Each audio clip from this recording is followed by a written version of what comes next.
तारकपूरमध्ये रक्तरंजित अपघात, धडकेतच संपलं आयुष्य. तारकपूरमध्ये भीषण अपघात, एकाचा जागीच मृत्यू. झुलेलाल मंदिरासमोर झालेल्या धडकेत 46 वर्षीय शिवाजी चंदर तोरडे यांचा मृत्यू झाल्याने शहरात संताप उसळला आहे.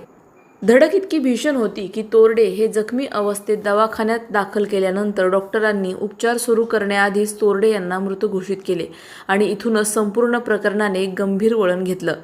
धडक देणारा जतीन उदासी याला पोलिसांनी दवाखान्यातच ताब्यात घेतलं. पण बातमी वाऱ्यासारखी पसरताच संतप्त नागरिक मोठ्या संख्येने दवाखान्यात जमा झाले आणि वातावरण तणावपूर्ण बनलं. या धडकेमागे नेमकं कारण काय? हा फक्त अपघात आहे की निष्काळजीपणाचा परिणाम?